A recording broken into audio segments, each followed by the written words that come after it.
So to give an overview of the talk, I'm just going to talk about what is the purpose of open science, and are we achieving this purpose or these purposes? And can papers as the foundational form of scholarly communication accomplish these goals? And what alternatives do we have or should we have to papers? So a quick disclaimer. First of all, I'm going to use a bunch of code puns in here, and also this is just to say that this is a very raw talk. It's the first time I've given it, and a lot of these thoughts are really new, and they're meant to provoke intentionally, so to start a conversation. Also, I feel like as I've gotten into this, I'm like this stick figure with a computer. This is a large field I'm learning about. There's a deep history of research on scientific publishing and open science, and I'm just sort of getting engaged. So there's a lot of people who know a lot more about this than me and who have been thinking about it for a longer time.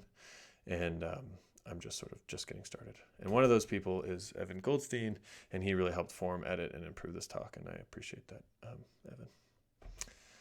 So the first thing to sort of get started is I think we need to discuss why open science. And I really like this book by Fescher and Friesicki from 2014 that highlight that open science is really one term with 5 different purposes or 5 different schools of thought. And they highlight this by having this sort of figure that shows these different schools. And I think in this conference, I'm sure we've talked a lot about the infrastructure school, which is basically we need to share our tools and applications, and that makes science happen more quickly. And we just need a lot of like collaborative platforms. So this is sort of like GitHub and sharing, and just makes, if we have more infrastructure, it makes doing science easier. There's also the pragmatic school, which basically is that we need to make science more efficient and goal-oriented. And so this just sort of is like, again, and emphasizing open data, open code, and that network effects of people working across networks is really helpful. There's also the democratic school, which is that this idea that the access to knowledge is unequally distributed, and so we need to make things more freely available. Taxpayers pay for our research. We should give back this stuff, and it should be freely available. So I think probably this conference is focused a lot on the stuff on the left-hand side of this, and I'm actually going to focus a little bit more on the stuff on the right-hand side. I'm not really going to talk about the measurement school, though I think it's really interesting. I'm really focused on the public school of open science, which is this assumption that science needs to be more accessible to the public, and therefore the goal is to make science more accessible for people. And there's these fields like citizen science and science PR, and so that's what I'm going to really focus on. And so for me, when I think about why open science, I of course think about all 5 of these, and I actually think they feed each other really well. But what I'm focusing on today is the public school. So are we achieving the purpose of making science more accessible to the public? I think we have a lot of evidence that in the recent past we're really not. So the COVID-19 response has been very difficult and political in the U.S., and I think a lot of that is politics, but I also think a lot of that is that we've allowed society to drift away from trust in science, or at least not increasing trust in science, and that's been very obvious with the COVID-19 response. I also think when we think about the Black Lives Matter protests and the murder of George Floyd, it's brought up a lot of the race and racism in the geosciences in our own field and all the work we need to do. And I think, again, these exclusionary practices that keep people out of the field damage our field, and also don't accomplish the purpose of open science, which is to bring more people in. And I think that you can also see the problems of the failures of open science in terms of the public outreach by how people are talking about COVID-19 research and outreach. There's been peer review papers that have turned out to be false. There's been preprints published on sketchy preprint archives that are also false. And there's just a deep misunderstanding about how research is done and how we can do outreach. And I think you can see that with this COVID-19 response. So I think in a lot of ways we're not achieving some of these goals, and we can sort of dig into that a little bit by just thinking about the change in public trust from in scientists since the 1970s. So on the y-axis here is just the percent of people with a great deal of trust in scientists on the y-axis, and on the x-axis is just time. So over the last 50 years, basically the trust in scientists among white, black, and other races has not really changed all that much, and it's fairly flat. And on average, all of this averages together to be about 40% of people have a great deal of trust in scientists, and that hasn't changed.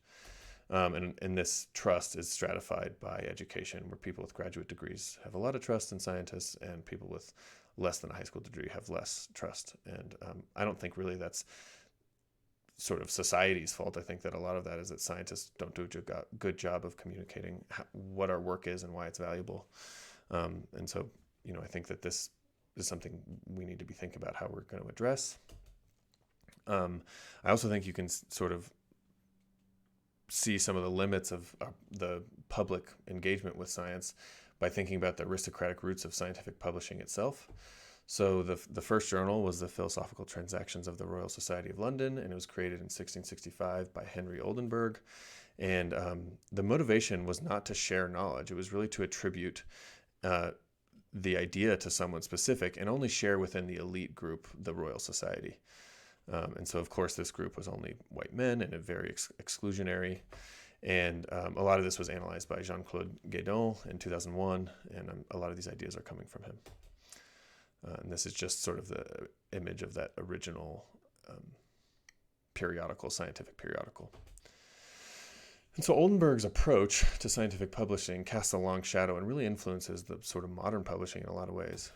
And we can see this by, first of all, acknowledging that publishing is not equal to knowledge sharing. It's not really just about sharing knowledge with society or even within scientists. A lot of it is about sort of primarily understanding who came up with the idea first.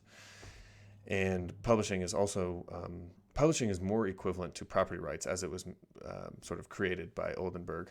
And so that just means like I had the idea first. And I would say that this really hasn't changed since 1665. I think 1665 publishing seems a lot like 2020 publishing in general.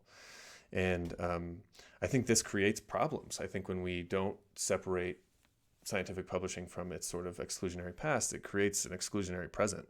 And you can see that with this really important paper by Kuheli Dut about race and racism in the geosciences. And of course, this is a problem in many other fields where we still, as a field, exclude lots of people and make people uncomfortable. And that, of course, has a lot of societal reasons for doing that, but it's also just inherent within the field itself. And that's a major problem we need to fix. And this other paper by Inafuko and Rowe actually points out that the peer review and paper publishing process itself, so the process that Oldenburg came up with in 1665, really actually creates and maintains this exclusionary practice and prevents diversity in all kinds of scientific fields. And so, with these limitations, we have to ask ourselves, why aren't we changing? And I think that's a really important question. And I think the answer is basically we all have like publishing lock-in or path dependency for publishing. So, and that's largely because from a hiring and tenure and promotion perspective, the value of a scientist is equal to the publishing plus our grants. And, that might be shifting, but I think this is the fundamental message we all receive as early career scientists.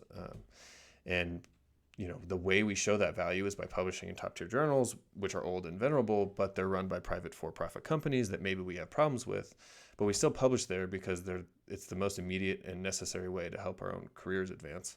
So even if we have a sort of intellectual problem with how they work, it's the way we can move our careers forward. So there's a lot of consequences of publishing lock-in. These include that the traditional PDF-like paper is primal, and I don't think that's the best way to reach a broad audience. I don't think it's well suited to I think it's well suited to ceding control to for-profit publishers who've been publishing in this realm since the 1930s. And I think it's a wildly limiting form compared to lots of other approaches like HTML or videos. We also make $10 billion in profits for publishing companies. And it's just like this very bizarre system where we do a bunch of free labor, and then these Elsevier and Wiley make a lot of the money off of this. There's, of course, more consequences. Closed peer review allows for biased, sexist, and racist exclusionary reviews with little or no consequences to the anonymous perpetrators. Open access doesn't necessarily solve all of these problems associated with for-profit companies or PDF as the primary output. And shifting the model to researchers paying for open access just creates other weird incentives where we sort of have all these predatory journals like the National Academy of Proceedings, as XKCD points out here. So can we achieve open science goals with PDFs as a primary output? I think we're trying in some ways to reach more people with some stuff like video abstracts and plain language summaries and key points and science journalism. But I think all of these are more or less half measures. And I think this quote from Sidney Harris really gets at this, which is that the greatest enemy of progress is not stagnation, but false progress. And I like this ridiculous quote background as well.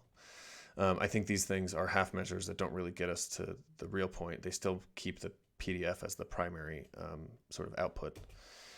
And so what should we do instead? I think a lot of open access people have been thinking about this for a while. So Ashley Farley has a bunch of ideas here, like remove paywalls.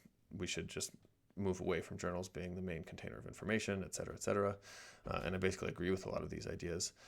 I think one idea we're trying is that preprints, using preprints, which are still a lot like a traditional paper, but they remove traditional peer review barrier, they increase the speed to publishing and the pace of science, and they can cleanly and immediately solve open access issues by just requiring that all publications have a preprint version that's free to the public.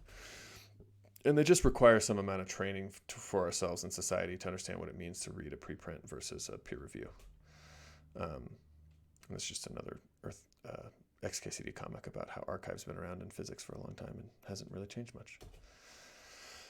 Another possible solution is more scientific communication. This is just one of my favorite, two of my favorite YouTube channels. This is Kurzgesagt. They just do these amazing animations to explain complex scientific ideas. And this is 2-minute papers where they visualize advances in computer science largely by using sort of advanced visualization techniques. They're really beautiful. And of course, podcasts abound as another way to connect to people. And these are amazing, and I think that we should keep doing them, but they have their limits. It's not really scientists directly engaging. It's through a filter of journalists who do excellent work. But I think we can also participate in this sort of more direct communication to non-scientists. So the sort of idea that I'll end on is I think that we can move toward this idea of a peer-reviewed public engagement or public scholarly communication. And so we have to ask ourselves these questions of where are the people we want to reach? Are we producing content on these platforms like YouTube or TikTok? That's where a ton of people are. I don't think many scientists are producing content there. Is this content value supported in primary? So it's not supportive or dependent on a PDF paper. The answer to that right now is no, but I think, if you build it, maybe they will come. And do we as scientists always need to read a paper to understand an idea? I think often we love conferences like this one because we can get an idea quickly from someone's quick presentation rather than reading a paper over several hours. And I think other content platforms would really help us spread our ideas and learn things more quickly. So there's just some examples real quick here. I think Emily Fairfax's this is a video she made, a stop motion video showing how beavers prevent the areas around their beaver ponds from burning during forest fires. I'll just fast forward to that part. And you'll notice the little ticker in the bottom right hand at the beginning of the video. There's almost 400,000 views of this. I almost guarantee that's far more than have ever read her papers. And so this little 40-second video communicates an idea far more effectively into a far broader audience than a paper does. So the another idea is to have more interactive papers. So this is just a really wonderful Shiny app made by Lauren Steely that just visualizes the changes in flow in different rivers, largely from dams. So you can just see that this is the Colorado River at Lee's Ferry, both pre-dam. So these are all these really high peak hydrographs, and then post-dam where you have all these really flat hydrographs. I think that's another form of scholarly communication. I've dabbled in doing some data visualization. So this is just a visualization of how Landsat is taking pictures of people who are sampling streams all the time, and that we can build a data set of these to do sort of remote sensing of water quality. I think that we can also value things like podcasts. So this is just a podcast done by RU student Tyler Edwards at Duke, working on communicating the value of Hubbard Brook experimental forest data. And of course, there's a lot more formats. And I think these formats will connect scientists to people in more direct and transparent ways. They will also make our science easier to understand for ourselves. And they escape some of the traditional publishing problems. Of course, I know that publishing a video or having a YouTube journal or something is not a panacea to the problems in publishing. And I think it's going to take all 5 forms of open science to really move society forward.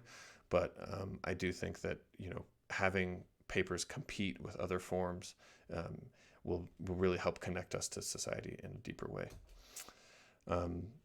And just to reiterate, I've been really focusing on this public school, but I think all 5 of these go together, and that if we're doing a really good job with our infrastructure, we can have public-facing videos with the back-end code being really clear to everyone and stuff like that. So, in conclusion, I think science and open science needs more public-facing scholarly communication. I think the paper is great. I've written a few papers, read quite a few, but I think it's limited, and I think it deserves some competitions from other creative forms. And I think these new forms may help alleviate some of the isolated, exclusionary, and capitalist problems associated with modern peer-reviewed publishing. And if you want to make something new and weird, just feel free to let me know. Thanks.